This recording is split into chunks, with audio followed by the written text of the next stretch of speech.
Assalamualaikum dan selamat sejahtera semua. Okey, baik. Saya harap semua sihat. Alhamdulillah. Anda bersama dengan saya, Dr. Farah, untuk sesi perkongsian ilmu dan edukasi kita.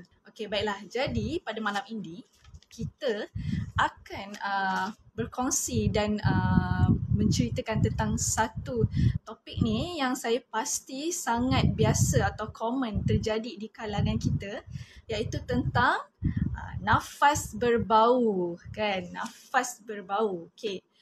Nafas berbau, siapa yang mengalami masalah seperti ini juga atau menghadapi masalah yang ini ataupun harus menghadapi orang atau berinteraksi dengan seseorang yang mempunyai masalah nafas berbau setiap hari. Siapa di sini?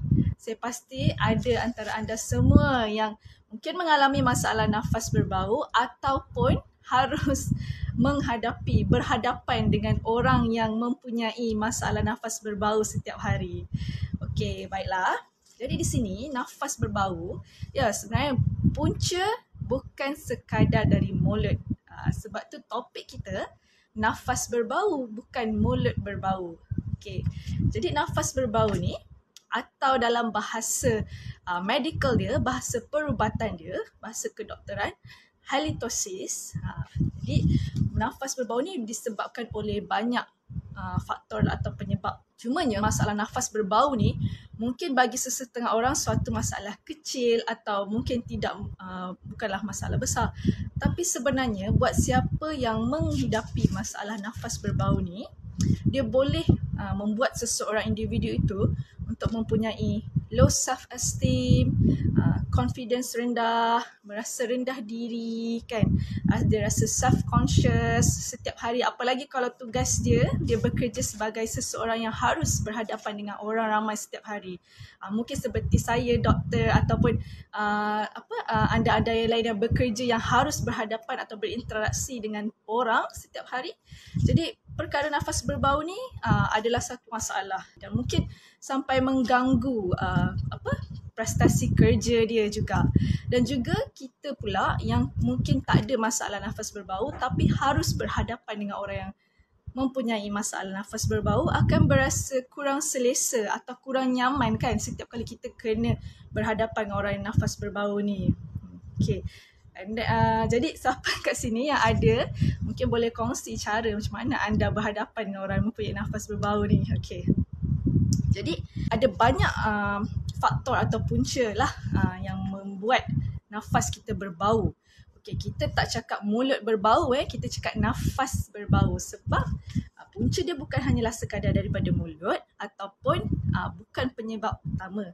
Dan juga nafas berbau ni bukanlah kita nak cakap dia sebagai sesuatu penyakit atau diagnosis per se, tapi dia mungkin merupakan gejala atau tanda yang disebabkan oleh penyakit-penyakit.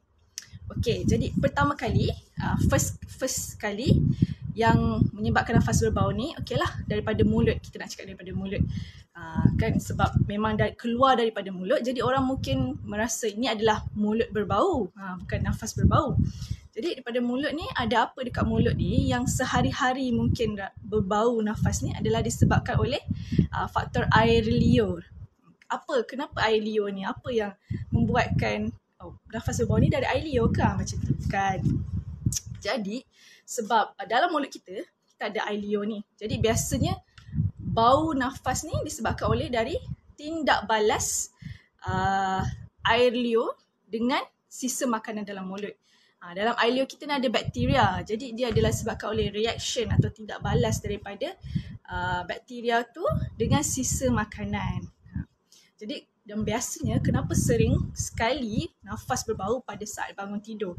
Setiap kali bangun tidur, malam tu dah gosok gigi ke, kita dah bersihkan betul-betul, kita dah kumur dengan Listerine. Tapi kenapa masih bangun tidur ada masalah nafas berbau? Okey, sebabkan oleh pada saat kita tidur, mulut kita kering. Disebabkan oleh kurangnya aktiviti bercakap ataupun kurangnya aktiviti menelan air liur. Jadi proses air liur berkurang. Apabila proses air liur berkurang, menyebabkan keadaan ataupun pH dalam mulut kita ni lebih tinggi. Jadi bila pH lebih tinggi menyebabkan bakteria tu release asid lebih tinggi. Sebenarnya apa yang buat bau-bau busuk ni apabila sebab ada asid lah. Ada asid. Jadi bakteria dalam mulut tu release sulfur buat bau. Saat bangun tidur memang lebih berbau lah mulut, akan ada nafas tu. Nafas berbau tu disebabkan kurang penghasilan ailio. Jadi ailio ni macam pembilas rasmi lah, pembilas official atau pembilas semula jadi dalam mulut kita. So bila kurangnya production ailio, makin tinggi asidik, maka sebab itu adalah nafas berbau kan kalau waktu yang bangun tidur. Yang lagi penyebab antara di mulut pula, biasanya ni banyak juga yang mengalami masalah ini masalah kenapa macam mana nafas boleh berbau adalah biasanya faktor tidak merawat atau tidak periksa gigi dengan lidah dengan betul. Saya nak tanya, semua kat sini memang memberus gigi kan?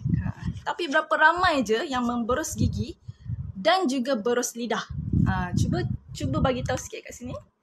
Berapa ramai yang berus gigi dan memberus lidah? Sebenarnya saya agak terkejut, ramai rupanya even di kalangan dewasa yang memberus gigi hanya sekadar memberus gigi tapi lidah tak gosok. Sebenarnya lidah kita tu kena gosok sebab kat situ ada punca sisa makanan tertinggal dan bakteria-bakteria yang release asid tadi. Jadi seharusnya cara yang betul adalah gosok gigi, berus lidah dan kalau boleh floss gigi pakai dental floss. Kemudian mungkin boleh kumur dengan pencuci mulut, mouthwash. Barulah betul cara kita gosok gigi tu. Dia bukan hanya gosok gigi sebab kadang-kadang bila tak jaga kebersihan mulut dengan betul, boleh terjadi karang gigi ataupun caries kan. Lepas tu boleh juga menyebabkan jangkitan kuman pada gusi. Apa-apa jangkitan kuman, gingivitis ke yang mungkin tidak terawat. Jadi ini yang menyebabkan bau-bau keluar daripada mulut, faktor bau nafas berbau daripada mulut. Lepas tu ada juga yang kita tak perasan atau ramai yang mungkin tidak tahu, penyakit jangkitan fungal atau kulat di mulut, lebih-lebih lagi di bahagian lidah.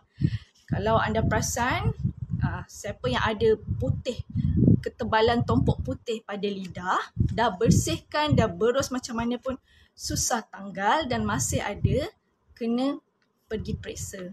Takut itu adalah jangkitan fungal atau jangkitan kulat atau yang kita panggil pada jangkitan mulut ni candidiasis, oral candidiasis. Biasanya oral candidiasis ni terjadi pada pertamalah orang yang kurang hygienic factor, kebersihan diri kurang. Kedua, orang yang low immune system. Orang-orang yang ada penyakit yang mengakibatkan badan dia secara automatically low immune system sangat mudah terkena jangkitan, apalagi jangkitan kulat di bahagian mulut. Dan kemudian orang-orang yang mungkin mempunyai penyakit HIV atau AIDS, sebab HIV dan AIDS adalah penyakit yang merendahkan immune sistem badan kita. Jadi kita punya sel sihat tak dapat nak bekerja dengan betul, sebab tu badan kita senang terkena jangkitan. Jadi tolong siapa yang kalau perasan dekat lidah dia ada putih tebal-tebal, setiap kali berus susah nak hilang dan memang tebal dan akan recurrent, mungkin harus periksa. Dan satu lagi untuk penghidap kencing manis atau diabetes. Bila gula tinggi, saat gula tinggi dalam badan, sangat senang terkena jangkitan kulat atau jangkitan fungal, candidiasis di mulut ni. Jadi harus periksa golongan-golongan ini. Ini memang ada spesifik lah. Bukan tak semua akan senang kena jangkitan kulat di mulut. Jadi perlu mendapatkan perhatian atau rawatan doktor dengan lebih lanjut. Untuk itu. Kemudian apa lagi yang boleh menyebabkan nafas berbau ni?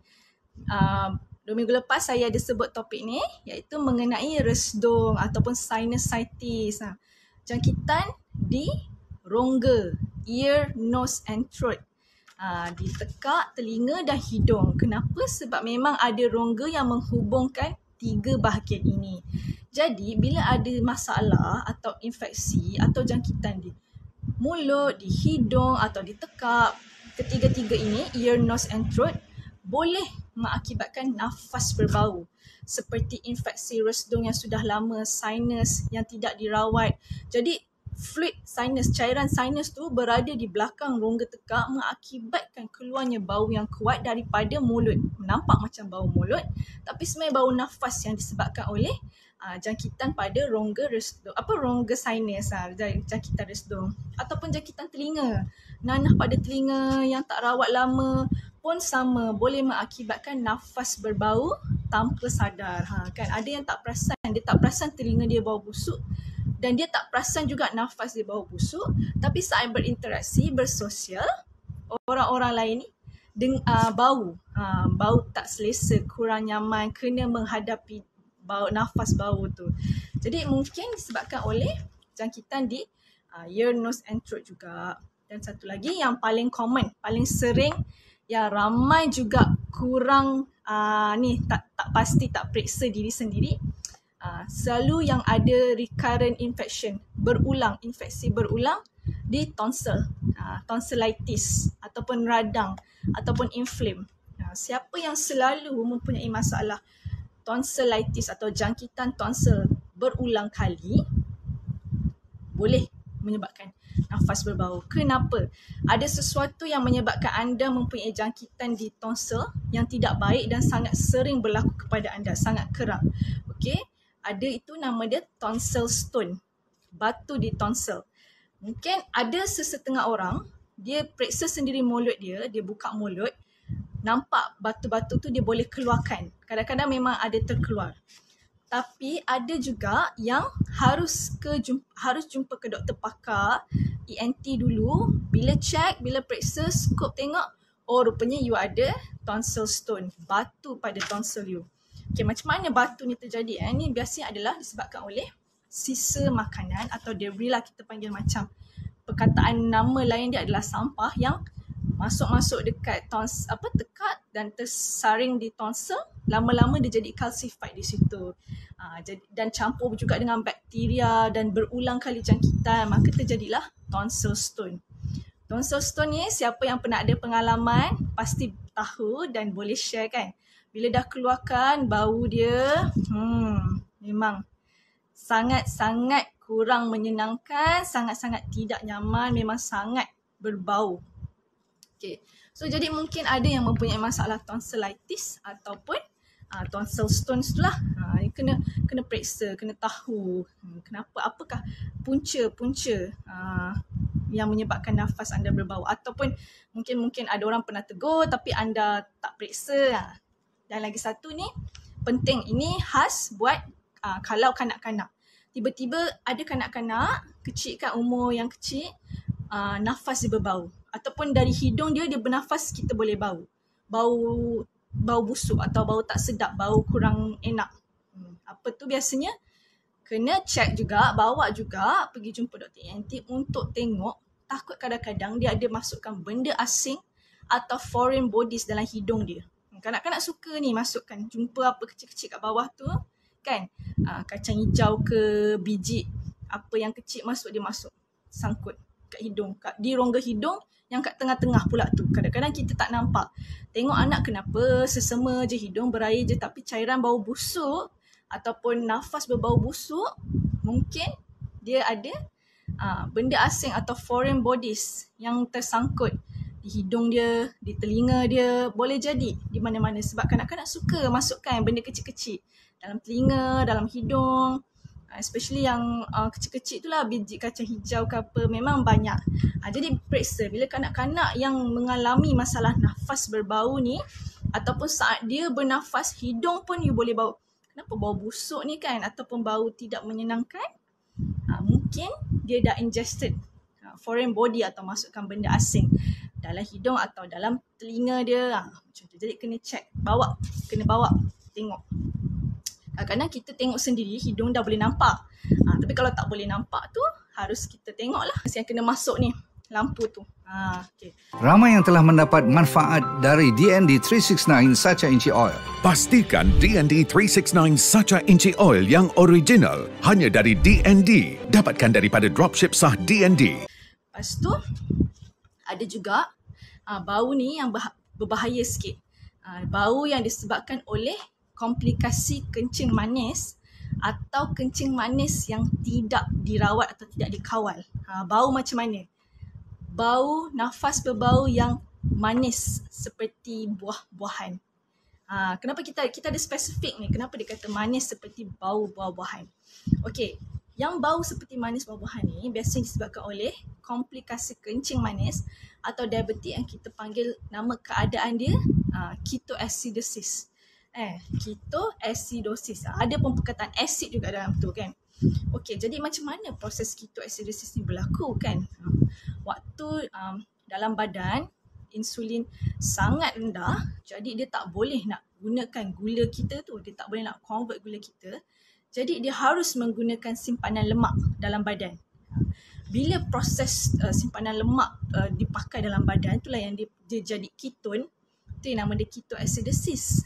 Jadi penghidap kencing manis dengan komplikasi ketoacidosis ni, dia memang ada satu bau nafas tu, dia akan cakap macam bau manis ke bau buah-buahan macam doktor. Tu bau keton. Tu yang terjadi kepada dia adalah suatu kondisi ketoacidosis. Jadi pun suatu kondisi yang harus diperhatikan. Kadang-kadang ada yang tak tahu. Dia dah berada dalam tahap yang gula dalam badan dia tidak terkawal, yang melampau, yang dia tak pernah periksa, tak pernah tahu. Jadi rupa-rupanya dia dah mengalami kondisi ketoacidosis ni. Maka dengan itu nafas dia berbau seperti manis atau buah-buahan. Dan juga ada satu lagi bau yang biasanya pesakit yang mengalami masalah buah pinggang, kidney disease. Siapa di sini ada masalah penyakit buah pinggang ataupun yang dah lama, yang kronik, dia pasti tahu nafas dia ada bau seperti amonia, seperti bauksit macam tu. And dia boleh cakap juga nafas dia ada bau something, sama macam bau di kencing dia, di urine dia. Itu adalah nafas, bau nafas oleh antara pesakit atau penghidap yang mengalami masalah buah pinggang. Okey. Dan nafas berbau juga boleh disebabkan oleh, ini yang paling antara orang tak expect juga. Dia tak tahu dan dia pun tak pernah tahu, tak pernah dengar. Adalah apabila nafas berbau disebabkan oleh jangkitan di respiratory tract atau saluran pernafasan, atau jangkitan yang disebabkan oleh penyakit paru-paru lama, penyakit paru-paru kronik. Apa saja yang boleh disebabkan oleh jangkitan daripada saluran pernafasan ni? Okey, mungkin ada bronkitis, iaitu infeksi di bronchus dekat dalam saluran paru-paru, saluran pernafasan. Dan juga boleh disebabkan oleh abses di paru-paru, iaitu nanah yang tak pernah diketahui. Rupanya ada batuk lama dan ada jangkitan kuman di paru-paru yang dah ada sampai ada nanah di paru-paru. Itu boleh menyebabkan bau juga, nafas berbau yang disebabkan oleh saluran pernafasan. Dan kemudian satu lagi adalah boleh disebabkan oleh penyakit paru-paru kronik, penyakit paru-paru lama seperti penyakit batuk kering atau batuk lama, atau rakyat kita panggil batuk TB, tuberculosis. Siapa yang pernah menghidapi tuberculosis yang tidak rawat dengan betul ataupun sekarang ni saat ini menghadapi tuberculosis lama, jadi dia punya nafas tu ada bau daripada jangkitan TB tersebut, daripada batuk kering itu. Jadi kena tahu, sebab kadang-kadang orang kita batuk kering tak periksa, dia batuk, dia ingat okey, dia tak pernah pergi check. Harus melakukan pemeriksaan. Kalau batuk yang lebih dari 2 minggu tu kering, disertai gejala ada demam on and off ataupun berpeluh saat tidur waktu malam, turun berat badan, jadi cuba pergi periksa, takut ianya suatu penyakit tuberculosis tu kan. Okey. Dan kebenarannya inilah yang biasa juga, yang orang pun sebenarnya ramai yang pasti tahu, cumanya tidak mengambil tidak mengambil berat ataupun mengambil mudah. Itu adalah disebabkan oleh masalah di saluran pencernaan, digestive tract, di usus, mungkin usus tidak sihat, usus tidak baik, masalah penghadaman. Jadi siapa yang ada GERD kronik, gastric kronik, reflux, yang bloated, maksudnya berangin, malam-malam nak kena sedawa apa semua, kalau you perasan nafas anda mungkin ada bau. Mungkin tidak seteruk bau-bau yang kita imagine seperti bau ada jangkitan sinus ke apa, tapi masih tetap ada bau yang kurang menyenangkan. Ini kenapa? Sebab mungkin ada masalah penghadaman di usus dan usus kita menghasilkan asid yang lebih tinggi daripada biasanya. Jadi di sini lihat bila asid lebih ni yang buat nafas berbau, dan asid lebih dalam badan memang sangat tidak baik lah. Selain daripada menggalakkan pembiakan kuman atau bakteria di mana-mana bahagian badan kita, dia juga mengakibatkan merilis satu bau yang sangat tidak menyenangkan disebabkan oleh bakteria yang rilis bau sulfur tu. Jadi mungkin ada masalah penghadaman atau masalah usus, masalah pencernaan yang harus diperiksa.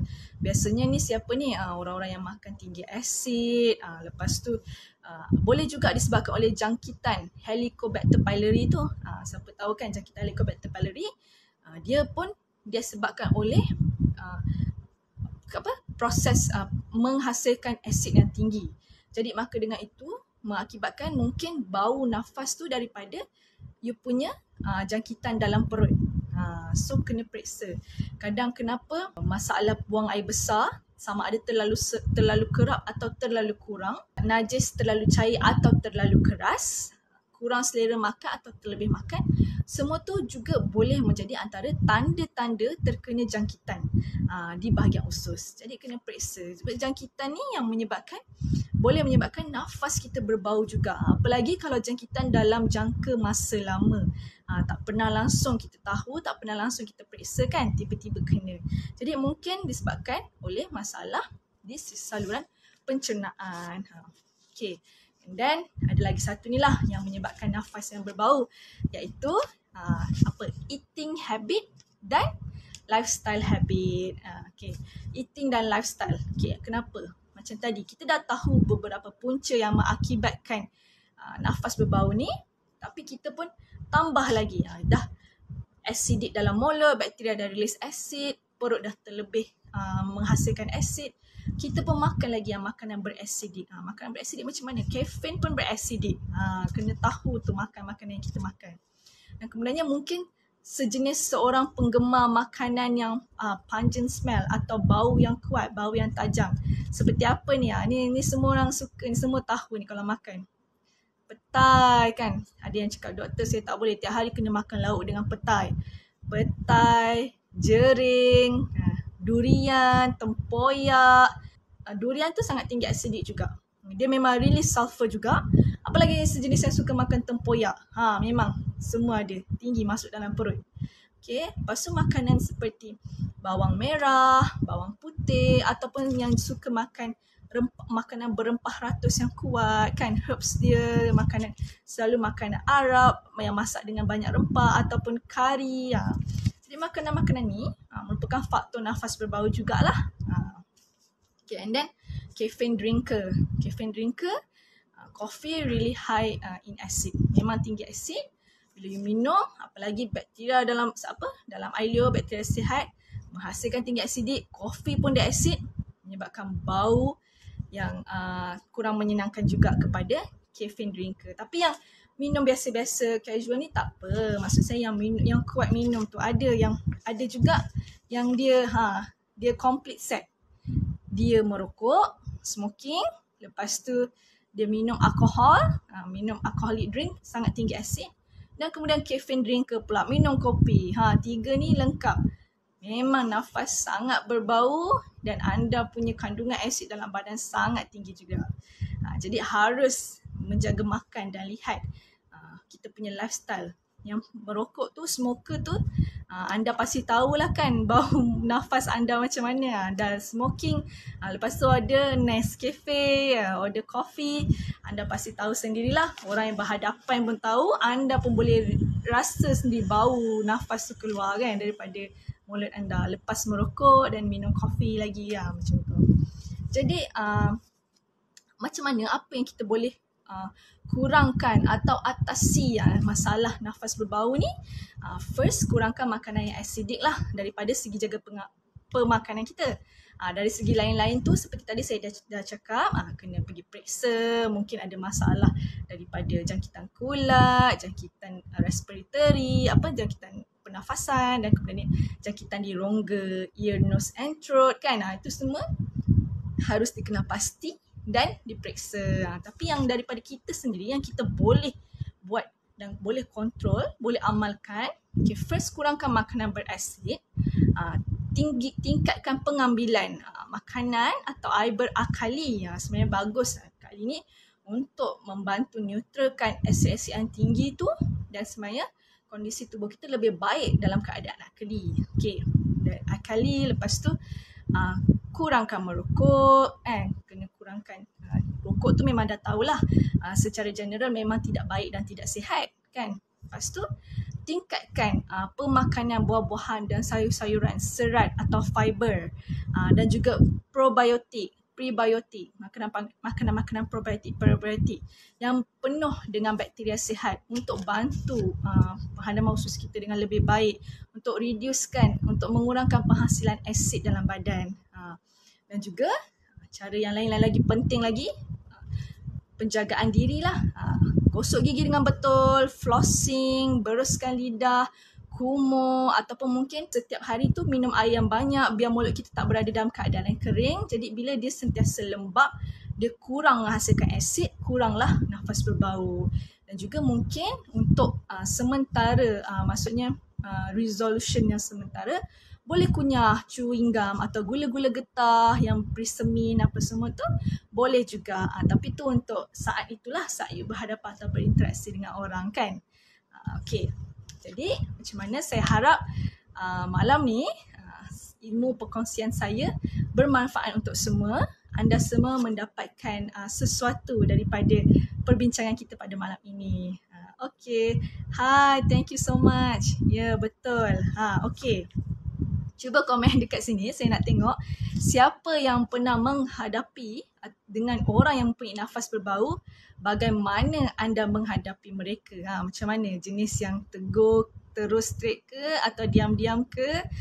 Mungkin boleh kongsikan. Ataupun siapa yang sendiri mempunyai masalah nafas berbau, macam mana anda mengatasi. Nanti saya nak tengok dekat komen. Dan apa-apa pertanyaan, boleh tanya di komen. Kita akan cuba jawab. Dan jika anda mempunyai apa-apa masalah kesihatan ataupun perlukan konsultasi kita daripada doktor-doktor wellness kita, boleh contact admin kita seperti number yang telah dipost. Contact admin kita untuk set appointment dengan ataupun untuk jumpa doktor kita di wellness clinic kita. Kita ada wellness clinic dan juga kita ada doktor-doktor wellness. Jadi anda boleh set appointment untuk berjumpa dengan kami jika ada masalah yang anda inginkan bantuan kami. Sampai di sini ilmu perkongsian saya. Jumpa lagi di malam hari yang lain dengan topik yang lagi menarik juga. Thank you so much semua. Assalamualaikum.